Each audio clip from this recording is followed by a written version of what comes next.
Welcome to our deep dive into the world of deep work. We're going to be taking a plunge into Cal Newport's book, Oh, yeah. Deep Work: Rules for Focused Success in a Distracted World.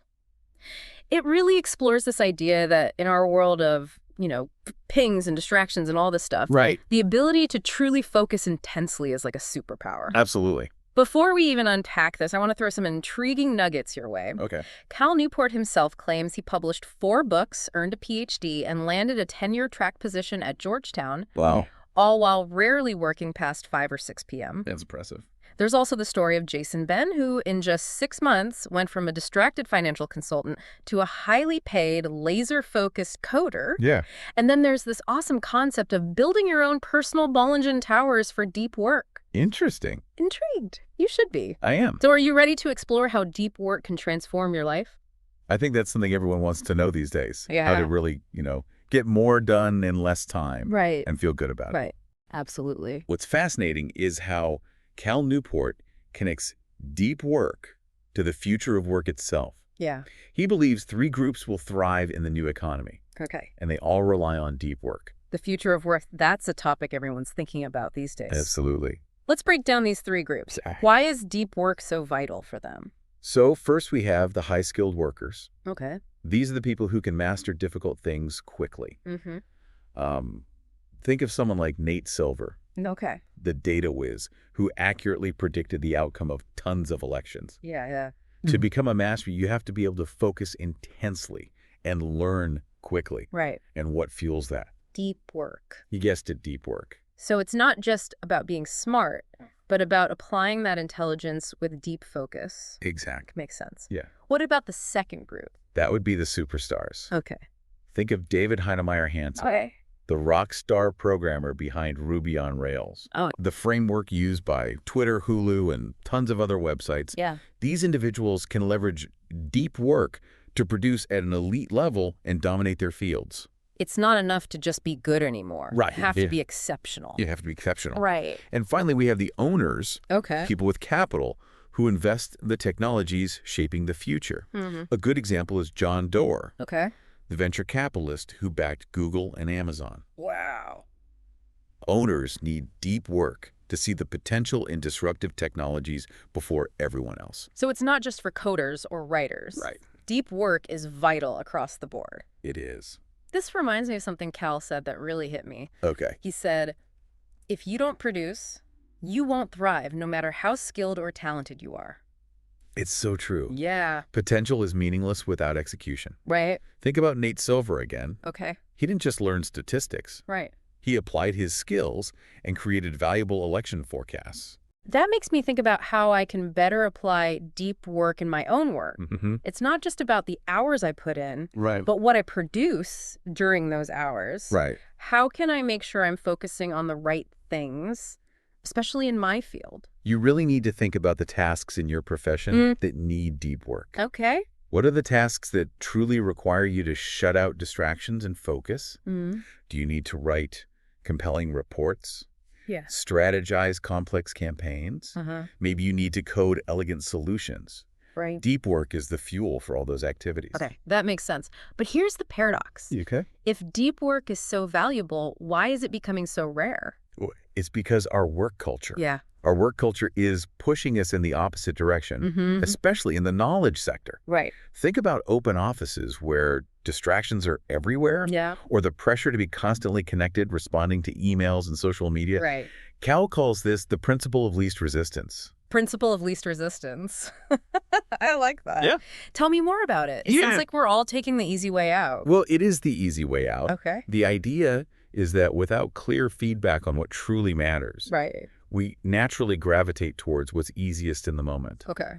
It's easier to fire off a quick email than think deeply about a complex problem. Right. It's easier to check social media than wrestle with a challenging task. Yeah. Busyness has become our proxy for productivity.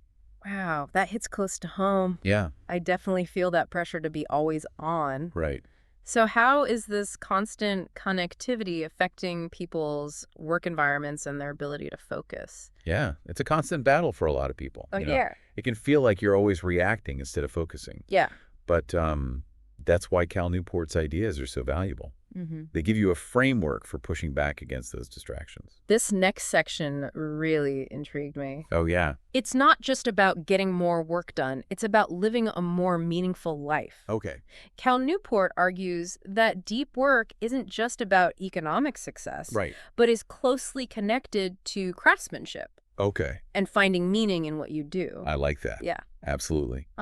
He contrasts the deep work of traditional craftsmen Okay. who take pride in their skills Right. and create tangible things Yeah. with the often shallow work of knowledge workers who are constantly bombarded with distraction. Right. Always checking email. Yeah, always on their phone. Yeah.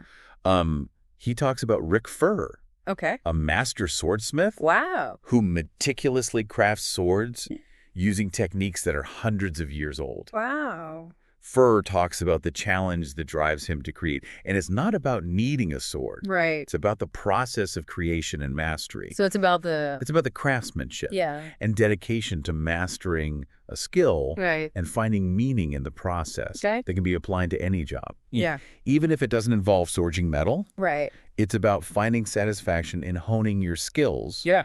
and producing high-quality work. So how can we, as knowledge workers, Right. find more meaning in our work, That's the question. especially if our tasks seem mundane at first glance? You know, it's about shifting your mindset. Okay. Instead of viewing your work as a series of tasks to be checked off a list, Right.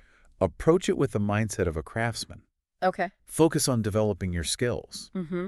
Make pride in the quality of your work Right. and appreciate the nuances of what you do. Okay. Even seemingly simple tasks can become meaningful when approached with this level of intentionality. I love that. Yeah. It's about finding the art in what we do, no matter what it is. Exactly. Okay, so we're convinced that deep work is valuable. Right. It can lead to a more meaningful life. Yeah. But how do we actually do it? That's the question. How do we incorporate deep work into our lives in a practical way? Well, Cal Newport outlines 4 distinct philosophies that you can use to structure your deep work practice. Okay. The monastic, Okay. bimodal, Okay. rhythmic, Okay. and journalistic philosophies. The monastic philosophy, that sounds intense. It does. Is it really about becoming a recluse, or is there more to it? It's not necessarily about joining a monastery, Okay. though it is the most extreme of the 4. Right. Think of people like Neil Stephenson, Okay. the science fiction writer. Yeah. He's known for being intensely private Okay. and intentionally disconnecting to focus on his writing. Wow. He even avoids email.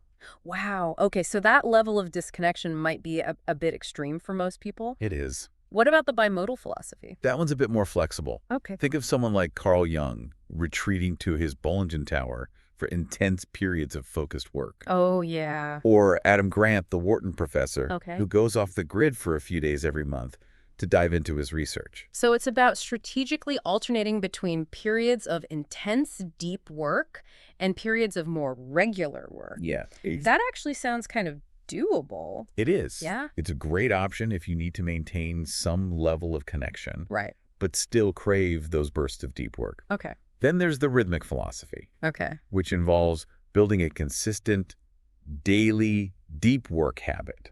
Mm-hmm. Think of scheduling an hour of deep work every morning, like clockwork. So consistency is key, just like building any other habit. Exactly. Okay. And finally, there's the journalistic philosophy, Okay. which is what Cal Newport himself uses. Oh, okay. It's about fitting in deep work whenever you can, Okay. much like a journalist finding time to write amidst a chaotic schedule.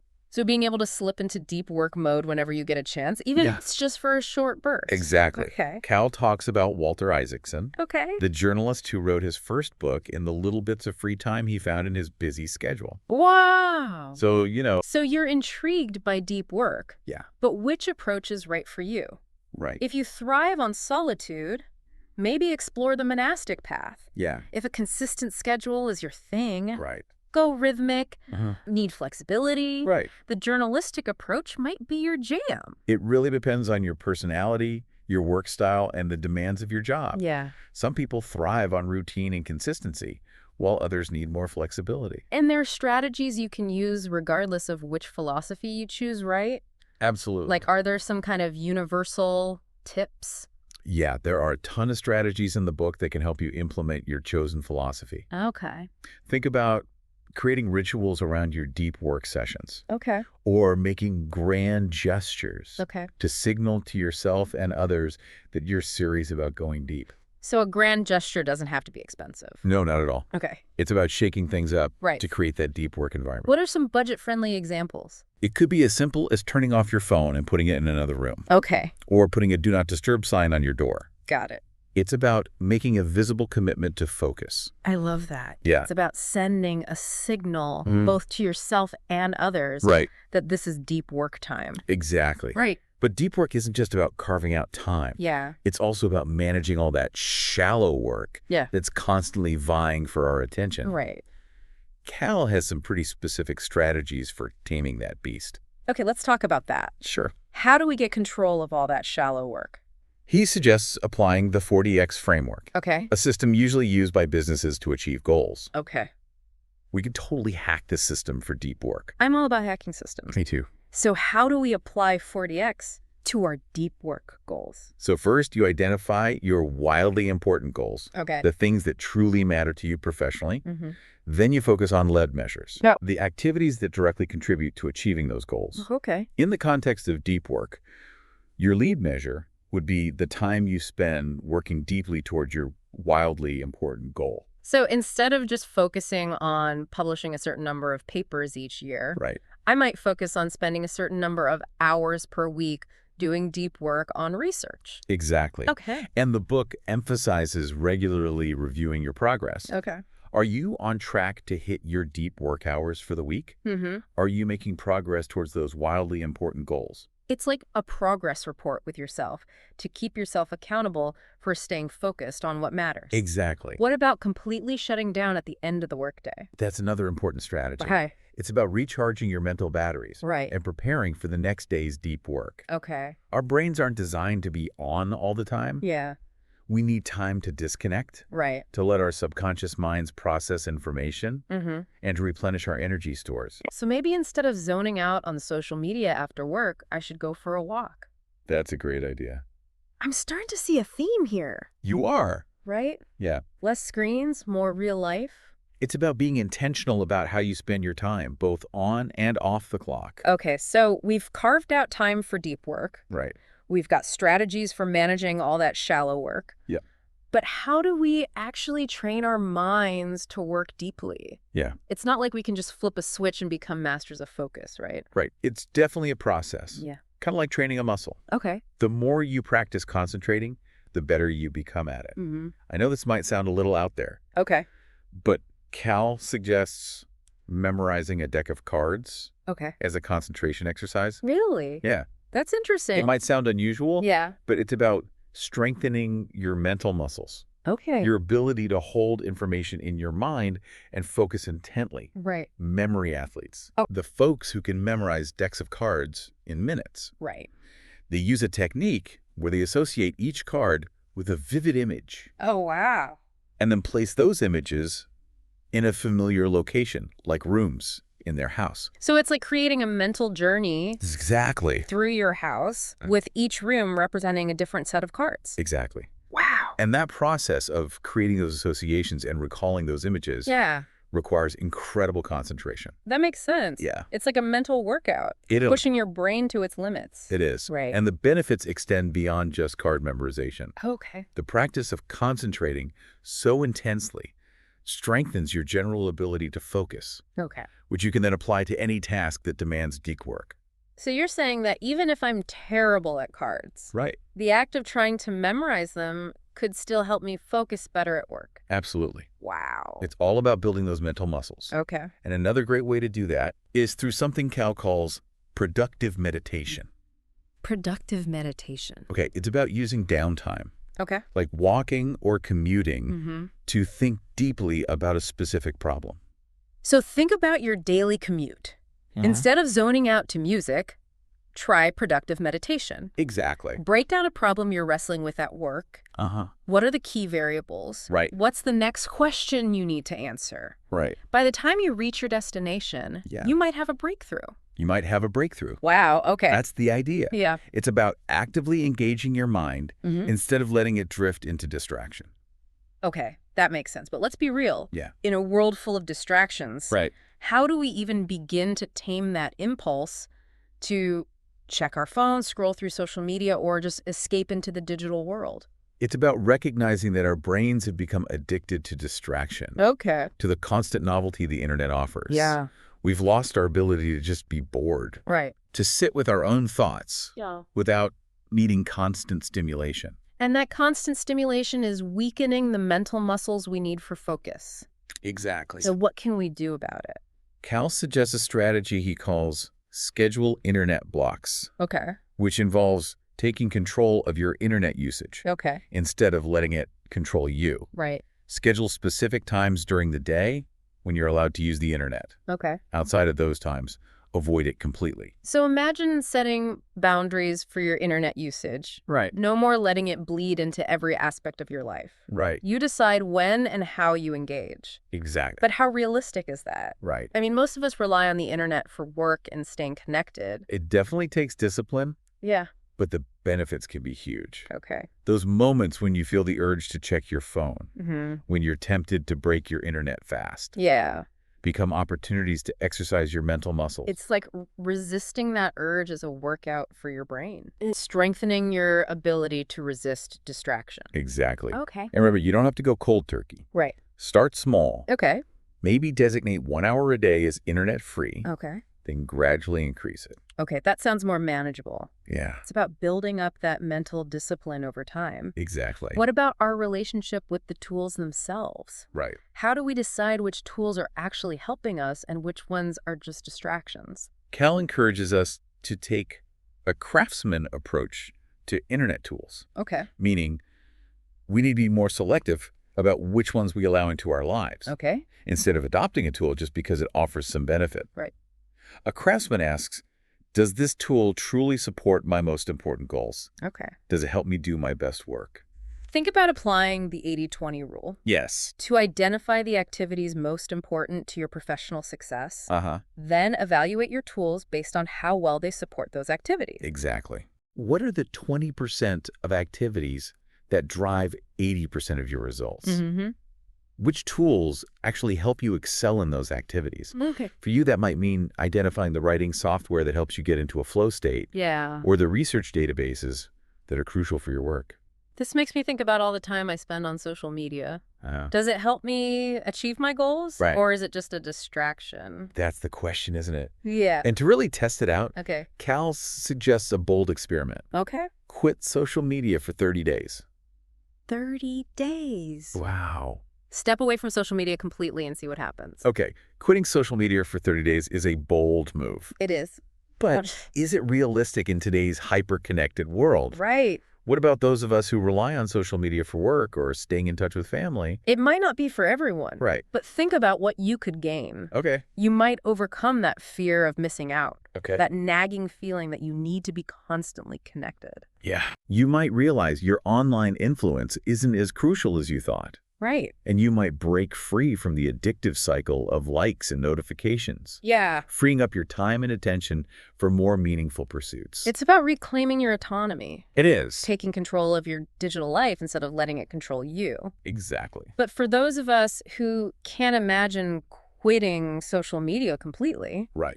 are there any less drastic strategies? Absolutely. Okay. You could start by limiting your social media time. Okay. Maybe setting daily limits or designating specific times for checking your feeds. Right. You could also unfollow accounts that don't add value to your life Oh, okay. and be more mindful of the content you consume. It's about being intentional, Exactly. making conscious choices about how we spend our time and energy online. Exactly. Okay. And that brings us to Cal's final strategy, Okay. the power of fixed schedule productivity. Okay, let's talk about that. Sure. What is fixed schedule productivity and how can it help us do deep work? It's the idea that setting a firm endpoint to your workday, Okay. a time when you absolutely stop working, Okay. can force you to become more intentional and productive Okay. during the hours you do work. So it's like setting a deadline for yourself, It is. a time when you have to shut down no matter what. Exactly. Okay. It forces you to prioritize and be more efficient with your time. Right. Plus, it protects your personal time, Okay. allowing you to recharge and come back to work refreshed. That makes sense. Yeah, It's about creating clear boundaries between work time and personal time. exactly. So we've covered a lot of ground in this deep dive into deep work. We have. What does it all mean? Right. What are the key takeaways for our listeners? It's about recognizing that in a world that's increasingly distracted and shallow, Yeah, the ability to focus deeply is a superpower. it is. It's about reclaiming our attention, Yeah. cultivating our ability to concentrate, Mm-hmm. and prioritizing the activities that truly matter. Life, both professionally and personally. It's about finding meaning and satisfaction in the work we do, even if it doesn't involve crafting swords or writing best-selling novels. Right. It's about building a life of depth, of intentionality, and of focus. And here's a final thought for you to ponder. Okay. What would happen if you were to completely disconnect for a full week? A full week. No internet, no phone, no distractions. Wow. How would your work change? Wow. How would your life change? That's a great question. It's a radical idea, It is. but it might just lead to some profound insights. That's a challenge I think we all need to consider. I think so too. Thanks for joining us on this deep dive into the world of deep work. It was my pleasure. We encourage you to explore Cal Newport's book and apply these ideas to your own life. Great advice. Until next time, stay focused.